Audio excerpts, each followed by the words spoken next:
ओम शांति। आज बाप दादा हम बच्चों से पूछते हैं कि हर वक्त अव्यक्त स्थिति में रहे उसके लिए क्या पुरुषार्थ करना है। फिर बाबा बताते हैं कि बार बार व्यक्त भाव में क्यों आ जाते हो। हाँ, बार बार व्यक्त भाव क्यों आ जाता है। तो उसके लिए भी बाबा कहते हैं कि कौन सा एक अक्षर याद रखने से अव्यक्त स्थिति बन जाए। फिर आज बाबा अलौकिक बैंक बैलेंस का भी हिसाब रखने के लिए कहते हैं। तो आज बाबा यह भी साथ साथ पूछते हैं कि जितना कमाते हैं उतना खाते हैं कि कुछ जमा भी होता है, और उस हिसाब से खुद अपने से संतुष्ट हो। तो आज की वाणी यह 2 टॉपिक के ऊपर है। तो आज 17 जुलाई 69 की अव्यक्त वाणी सुनते हैं। अव्यक्त वाणी का सार है अव्यक्त स्थिति बनाने की युक्तियां। अव्यक्त स्थिति अच्छी लगती है या व्यक्त में आना अच्छा लगता है। अव्यक्त स्थिति में आवाज है, आवाज से परे रहना चाहते हो। जब आप सभी आवाज से परे रहने का प्रयत्न करते हो, अच्छा भी लगता है, तो फिर बाप दादा को व्यक्त में क्यों बुलाते हो। हर वक्त अव्यक्त स्थिति में रहे उसके लिए क्या पुरुषार्थ करना है। तो बाबा पूछते हैं कि अव्यक्त स्थिति में आवाज है। हाँ, तो देखो बाबा क्या कहते हैं कि आवाज से परे रहने का भी प्रयत्न करते हो, अच्छा भी लगता है, तो फिर बाप दादा को व्यक्त में क्यों बुलाते हो। तो देखो बाबा क्या कहते हैं, हर व्यक्त अव्यक्त स्थिति में रहे उसके लिए मुख्य क्या पुरुषार्थ करना है। तो बाबा बताते हैं कि कौन सा एक अक्षर याद रखेंगे जो अव्यक्त स्थिति बन जाए।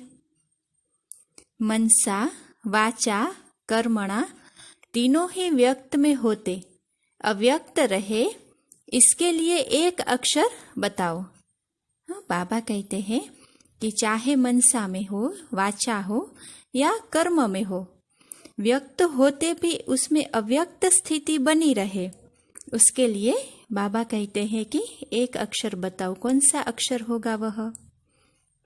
तो किसी ने कहा आत्म अभिमानी बनना। तो देखो बाबा क्या कहते हैं, आत्म अभिमानी अर्थात अव्यक्त स्थिति। लेकिन उस स्थिति के लिए याद क्या रखे, पुरुषार्थ क्या करे। धीरे धीरे ऐसी स्थिति सभी की हो जाएगी कि किसी के अंदर जो बात होगी वह पहले से ही आपको मालूम पड़ेगा। इसलिए प्रैक्टिस करा रहे हैं। जितना जितना अव्यक्त स्थिति में स्थित होंगे, कोई मुख से बोले न बोले, लेकिन उनके अंदर का भाव पहले से ही जान लेंगे। ऐसा समय आएगा, इसलिए यह प्रैक्टिस कराते हैं। तो देखो बाबा कहते हैं कि कौन सा एक अक्षर याद रहे। हाँ, कौन सा एक अक्षर हमें याद रखना है। तो बाबा कहते हैं, तो पहली बात पूछ रहे थे कि एक अक्षर कौन सा याद रखे। हाँ, तो बाबा देखो कहते हैं कि अपने को मेहमान समझना। अगर मेहमान समझेंगे तो फिर जो अंतिम संपूर्ण स्थिति का वर्णन है वह इस मेहमान से ही होगी। अपने को मेहमान समझेंगे तो फिर व्यक्त में होते हुए भी अव्यक्त में रहेंगे। तो बाबा कहते हैं कि स्वयं को मेहमान समझना है। मेहमान का किसी के साथ भी लगाव नहीं होता है। हम इस शरीर में भी मेहमान हैं, इस पुरानी दुनिया में भी मेहमान हैं। हाँ, बाबा देखो कितना अच्छा समझाते हैं कि इस शरीर में भी स्वयं को मेहमान बनना है और इस पुरानी दुनिया में भी स्वयं को मेहमान समझना है। जब शरीर में ही मेहमान है तो शरीर से भी क्या लगन रखे। सिर्फ थोड़े समय के लिए यह शरीर काम में लाना है। यहाँ मेहमान समझेंगे तो फिर वहाँ क्या बनेंगे। जितना यहाँ मेहमान बनेंगे उतना ही फिर वहाँ विश्व का मालिक बनेंगे। इस दुनिया के मालिक नहीं है, इस दुनिया में हम मेहमान हैं। देखो बाबा हमें क्या स्मृति दिलाते हैं कि इस दुनिया के हम मालिक नहीं हैं, इस दुनिया में हम मेहमान हैं, लेकिन नई दुनिया के हम मालिक हैं। यह जो व्यक्त भाव में आ जाते हैं उसका कारण यही है, अपने को मेहमान नहीं समझते हैं, वस्तुओं पर भी अपना अधिकार समझते हैं, इसलिए उनमें अटैचमेंट हो जाती है।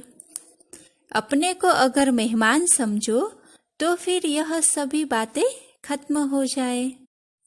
अभी बाबा अलौकिक बैंक बैलेंस के बारे में देखो बताते हैं। अपना बैंक बैलेंस भी नोट करना है। जितना कमाते हैं उतना खाते हैं या कुछ जमा भी होता है। टोटल हिसाब निकाला है कि कितना जमा किया है। उस जमा के हिसाब से खुद अपने से संतुष्ट हो। हाँ, बाबा कहते हैं कि जो भी जमा किया है पहले तो चेक करो, फिर अपने से खुद से संतुष्ट हो। तो किसी ने कहा नहीं, तो जमा करने का और कोई समय रहा हुआ है? कितना समय है?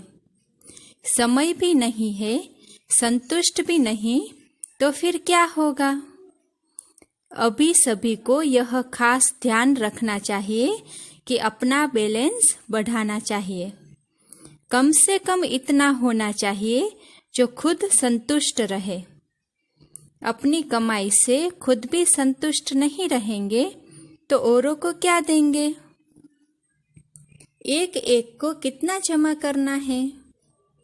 क्या सिर्फ अपने लिए ही जमा करना है या औरों के लिए भी करना है? औरों को दान करने के लिए जमा नहीं करना है। ऐसा समय भी अभी आएगा जो सभी भिखारी रूप में आप लोगों से यह भीख मांगेंगे, तो उन्हों को नहीं देंगे। इतना जमा करना पड़ेगा ना। अपने लिए तो करना ही है, लेकिन साथ साथ ऐसा दृश्य सभी के सामने होगा। जो आज अपने को भरपूर समझते हैं वह भी भिखारी के रूप में आप सभी से भीख मांगेंगे। तो भीख कैसे दे सकेंगे? जब जमा होगा तब ना। दाता के बच्चे तो सभी देने वाले ठहरे। आप सभी की एक सेकंड की दृष्टि के अमूल्य बोल के भी प्यासे रहेंगे। ऐसा अंतिम दृश्य अपने सामने रख पुरुषार्थ करो। ऐसा न हो कि दर पर आई हुई कोई भूखी आत्मा खाली हाथ जाए। साकार में क्या करके दिखाया? कोई भी आत्मा असंतुष्ट होकर न जाए। भले कैसी भी आत्मा हो, लेकिन संतुष्ट होकर जाए।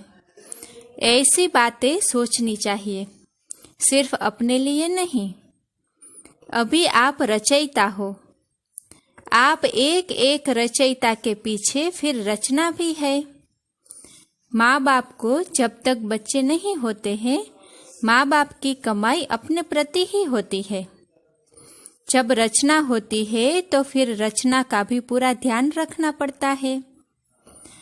अपने लिए जो कमाई की थी वह तो बहुत समय खाया मनाया, लेकिन अब अपनी रचना का भी ध्यान रखना है।